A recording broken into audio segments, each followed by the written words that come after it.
शिरडीपुरवासिनं करुणामूर्तिस्वरूपं सर्वरोगदोषनिवारणं श्री साईनाथन दर्शनम. ஓம் சாய்ராம்.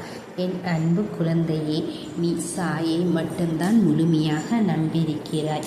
நீ மிகவும் நல்லவன். உன்னை ஒருபோதும் சாய் கைவிட மாட்டார் என்று நம்பிக்கையோடு பக்தியானது உன்னுடைய தூய்மையான உள்ளத்தை வெளிப்படுத்துகிறது. நிச்சயமாக உங்களுடைய அருளால் நீங்கள் நினைத்தது அனைத்தும் நடக்கும்.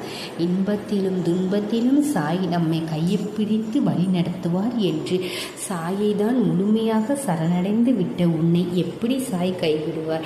நீ நம்பிக்கையோடு இரு தங்கமே. இனி உனக்கு நல்லது மட்டுமே நடக்கப் போகிறது. உனக்கு இனி ஒவ்வொன்றாக நல்லது நடக்க தொடங்கப் போகிறது. நல்லது மட்டுமே நடக்கும். நீ பட்ட துன்பங்கள் அனைத்தும் உனக்கு முடிவுக்கு வந்துவிட்டது. உன் தாயான, உன் தந்தையான உன் சாய்நாதரை நம்புகிறாய். உன்னை ஒரு இடத்தில் 1000 பசுக்கள் இருக்கின்றன. தன் தாயை தேடி வரும் ஒரு கன்று அந்த 1000 பசுக்களில் தன் தாயை சில நொடிகளில் கண்டுபிடித்து அதனிடம் சேர்ந்து விடுகிறது. அதுபோலேயே ஒருவன் செய்யும் வினையின் பயனானது அவன் எங்கிருந்தாலும் அவனை கண்டுபிடித்து அவனை சென்றடைந்து விடும். வினையை விதைத்து விடு. அறுவடை காலத்தில் சாமர்த்தியமாக வெளியூர் சென்று விட்டாலும் வினையிடம் இருந்து யாரும் தப்ப முடியாது. வினையை விதைத்தால் வினையை அறுவடை செய்தே ஆக வேண்டும். உப்பை தின்றவன் தண்ணீரை குடித்துதான் ஆக வேண்டும். நாம் அனைவரும் நன்மை செய்கிறோமா தீமை செய்கிறோமா என்று சாய் கண்காணிப்பு கேமரா வைத்து கொண்டு பார்ப்பதில்லை. நீ என்ன வேண்டுமானாலும் செய்து கொள் என்று நமக்கு பூரண சுதந்திரத்தை கொடுத்து விட்டார். ஆனால் உன் செயலின் பலனை நீதான் அனுபவிக்க வேண்டும் என்ற நியதியையும் அழுத்தமாக வைத்து விட்டார். நீ உன்னுடைய பையில் நல்ல பழங்களை போடுகிறாயா அல்லது சருகுகளையும் அழுகிய பழங்களையும் போடுகிறாயா என்று யாரும் கண்காணிப்பது இல்லை. ஆனால் நீ சேகரித்ததை நீதான் சாப்பிட வேண்டும் என்பதை மட்டும் மறந்து விடாதே. குழந்தையே, அக்கிரமம் செய்தவன் நன்றாக இருக்கிறான் என்று ஆண்டவன் மேல் நம்பிக்கை இழக்காதே. அக்கிரம் செய்பவன் இப்போது காய்ந்த சருகுகளையும் அழுகிய பழங்களையும் தன் பைக்குள் போட்டு கொண்டிருக்கிறான். விரைவில் தனிமை சிறையில் அவற்றை உண்ண வேண்டிய காலம் வரும். அப்போது அவனுக்கு பசியும் மரணமும் பரிசாக கிடைக்கும். இது மனிதன் இயற்றிய சட்டமில்லை, இறைவன் வகுத்த நியதி. இதற்கு விதிவிலக்கு கிடையாது. என் தங்கமே, உன் தொழிலில் நஷ்டத்தை பொருட்படுத்தாதே. உனக்கு இதோ நான் உதவி செய்கின்றேன். என்னவெல்லாம் செய்து பார்க்கிறேன். ஆனால் எல்லாமே தோல்வியில் முடிகிறது. இந்த தோல்வியின் பிடியில் இருந்து என்னால் மீண்டு வர முடியவில்லை என்று நீ அழுது புலம்புகிறாய். உன் கண்ணீரை பொறுக்க முடியாமல் இதோ நான் புறப்பட்டு வந்துவிட்டேன். இழந்து போனவற்றை பெறுவதற்கும் வாழ்வில் முன்னேறுவதற்கும் ஒரு ஆலோசனை சொல்லட்டுமா? உன்னை நீ தெரிந்து கொள். உன்னை பொறுத்தவரை இந்த உலகம் ஒரு கோமாளிகளின் கூடாரமாகவும் யாருக்காகவும் எதற்காகவும் விட்டு கொடுத்து தோல்வியை மட்டும் பரிசாக பெறுவதற்காக நீ பிறக்கவில்லை. எல்லாவற்றையும் ஜெயிக்க பிறந்திருக்கிறாய். கோடி கோடியாக கருவணுக்கள் உள்ள தாயின் முட்டையை தனக்குரியதாக கொள்ளி களம் இறங்கிய போது அனைத்தையும் தோற்கடித்து ஜெயித்து நீ அல்லவா உணர்வுகளும் உறுப்புகளும் உருவாக அந்த காலத்திலேயே கோடி பேர்களை ஜெயித்த நீ இப்போது இந்த நிலையில்லா ஒரு சிலரிடம் தோற்கப் போகிறாயா? நிச்சயம் தோற்க மாட்டாய். தெரிந்து கொள். நீ கோழை அல்ல. துரத்தும் வறுமையை ஒப்புக்கொள்வதற்கு நீ பிறவிலேயே மாவீரன். உனக்குள் நான் உன்னை வழி நடத்தப் போகிறேன். அப்படி இருக்க தோல்வி என்பது உனக்கு வரவே வராது. நீ என் ஆலயத்திற்கு வா. வந்து மனதார என்னிடம் பேசு. என்னை உன்னோடு கூட்டிச் சொல். என்னை பார்த்த இந்த நொடி முதல் உனக்கு திடீர் திருப்பமாக பல ஆச்சரியங்கள் வர காத்திருக்கிறது. என் குழந்தையே, மனம் பகவான் விரும்பினாலும் புத்தி இருக்கிறதே, இது தேவையா? இதனால் பலனுண்டா? இப்படியெல்லாம் கேள்வி கேட்கும். இது உண்மையிலே தந்தையின் உண்மையான அடியவரா? இவர் சொன்னால் நடக்குமா என்றெல்லாம் கேட்டு மனதின் நம்பிக்கையை தளர்த்திவிடும். இந்த நிலைதான் இப்போது உனக்கும் இருக்கிறது. நீ அற்புதத்தை அனுபவித்த தருணம். மீண்டும் மீண்டும் அது அற்புதம்தானா, இது உண்மைதானா என்றெல்லாம் மனம் உன்னை குழப்பிக்கொண்டு இருக்கிறது. உன்னுடைய கவலைகளை நான் தீர்த்தாலும் அதை நீ தீர்க்கவில்லை என்று எப்பொழுதும் அழுதி புலம்பிக் கொண்டேதான் இருக்கிறாய். உன் கவலைகளை எல்லாம் நான் நிச்சயமாக தீர்த்து வைப்பேன். நீ எதை இழந்தாலும் முன்னோக்கி செல். காலம் வந்துவிட்டது குழந்தையே, இது நிச்சயம் அரங்கேறும். உன்னை நான் அழைப்பேன். கண்ணீரோடு கூடிய சந்தோஷத்தின் என் பிள்ளைகளை காண நான் ஏங்கிக் கொண்டிருக்கிறேன். என்னை நீ ஏமாற்றி விடாதே. என்னை தஞ்சமடைந்த உன்னை நான் எப்போதும் நிற்கதியாக இருக்க விடமாட்டேன். ஒருபோதும் உன்னை கைவிடவும் மாட்டேன் என்பதை நீ உறுதியாக நம்பு. உன் நம்பிக்கை வீண் போகாது. இன்னும் கொஞ்ச காலத்தில் உன் பிரச்சனைகள், நோய், கடன், கசப்பான உறவுகள் அனைத்தும் மாறி அனைத்திலும் நீ சுகமாக வாழ ஆரம்பிப்பாய்.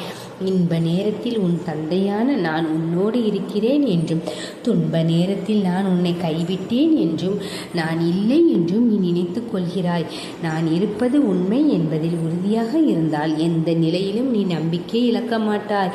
நம்பிக்கை இழந்தவர்களுக்கு நான் இல்லை என்பது உண்மைதான். ஏனென்றால் அவர்கள் என்னை தங்கள் மனதிலிருந்து கொன்று விடுகிறார்கள். நம்பிக்கை உள்ளவர்களோ தங்கள் துயரத்திலும் திடமாக எங்களை காப்பாற்றிக் கொள்ள என்னையே சரணடைகிறார்கள். நம்பிக்கை இழக்கின்ற நிலை வந்தாலும் எதற்காக வருகிறது என்பதை ஆராய்ந்து பார்த்தால் என்னுடைய உபதேசங்களை நீ கடைபிடிப்பது இல்லை. அவற்றை நீ அசட்டை செய்கிறாய். மந்தமாக, உற்சாகமின்றி சோம்பேறியாக இருக்கிறாய். நம்பிக்கை கொண்டு பொறுமையோக காத்திரு. உன் வாழ்வில் உன் தந்தையான நான் விரைவில் ஒரு அதிசயத்தை நிகழ்த்துவேன். உன் வாழ்க்கை தரம் உயரப்போகிறது. என் தந்தையின் மீது பாரத்தை ஏற்றியாகிவிட்டது. இனி அவர் பார்த்து கொள்வார். ஒருவேளை பார்க்காமல் போனாலும் நான் கவலைப்பட மாட்டேன். ஏனென்றால் என்னை பற்றி கவலைப்பட வேண்டியது என் தந்தை, நான் அல்ல என்ற உண்மையை நீ உணர வேண்டும். எல்லாவற்றையும் உன் தந்தையான நானே பார்த்து கொள்கிறேன். நீ என்னை மட்டும் பார். என் குழந்தையே, உனக்குள் உள்ள எந்த பிரச்சனையும் மற்றவர்கள் கண்களுக்கு தெரியாமல் இருக்கட்டும். உன்னை புத்துணர்வு படுத்து. நான் ஒரு முறை தந்த வாக்குறுதியை மறுமுறை திருத்த மாட்டேன். சொன்னால் சொன்னதுதான். நீ ஜெயிக்கப் போகிறாய் குழந்தையே. உன் பிரச்சனைகள் அனைத்தும் தீரப்போகிறது. உன் வாழ்வு மீண்டும் திரும்பும் என்று ஒரு முறை சொன்னேன் அல்லவா, அதை மீண்டும் சொல்வேன். தவிர ஒருபோதும் மாற்றி சொல்ல மாட்டேன். நான் பொறுமையாக இரு என்று சொல்வதை நீ கொஞ்சம் புரிந்து கொள். பொறுமை என்பது சோம்பேறித்தனம் என எண்ணி விடாதே. சோம்பல் உள்ளவர்கள் எதை விரும்பினாலும் கிடைக்காது. எச்சரிக்கையாக இருந்து நடைபெறுவதும், அக்கம் பக்கத்து விஷயங்களை கவனித்து அதற்கேற்ப உன்னை உற்சாகப்படுத்தி தயார்படுத்தி கொள்ள அமைதி காப்பதே பொறுமை. நான் என் பிள்ளைகளுக்காகவும் பிள்ளைகளின் பிள்ளைகளுக்காகவும் அவர்களின் உடைமைகளுக்காகவும் நியமிக்கப்பட்டு இருக்கின்ற காவலாளி. அவர்கள் நலனை மட்டுமே நாடுகின்ற நண்பன். நான் என்னை மீறி எதுவும் உன்னை சேதப்படுத்தாது. பயப்படாதே, நீ கலங்காதே. நான் 9 வாரம் விரதம் இருக்கலாமா, சப்தாகம் செய்யலாமா, நேர்ந்து கொள்ளலாமா என தந்தையே போய் சென்று பார்த்து வரலாமா, என்ன செய்தால் என் கஷ்டம் தீரும் என்று நீ யோசிக்கவே வேண்டாம். நீ எதையும் யோசிக்க தேவையில்லை. உன் தாயான உன் தந்தையே என்னை உற்று பார்த்து கொண்டு இருந்தால் போதும்.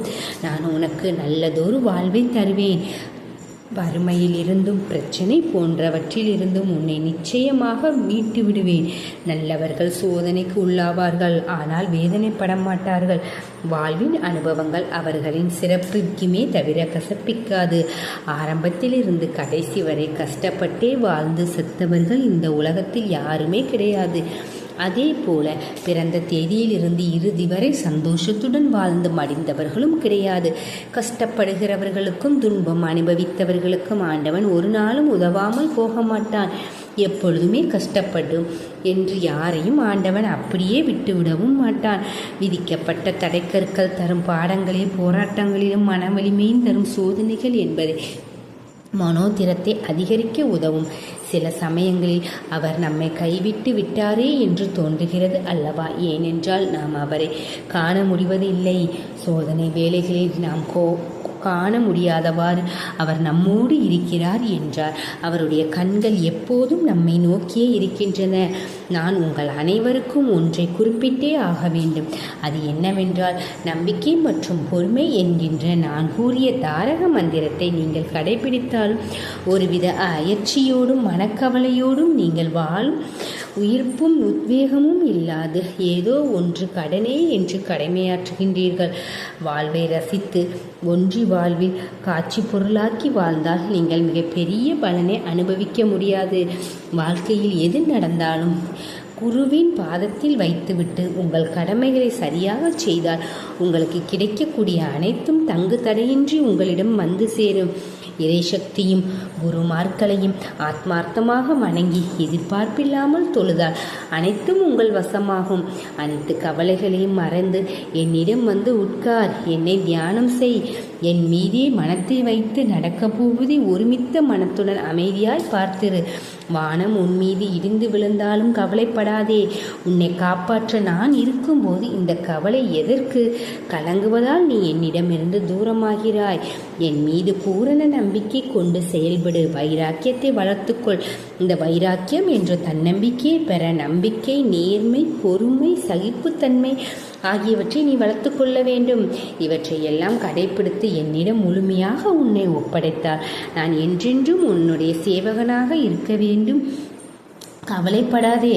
நேற்றைய சோதனையை கடந்து இன்று நீ பக்குவம் அடைந்தாய். நாளை முதல் உனக்கு வசந்த காலம் வீசும்.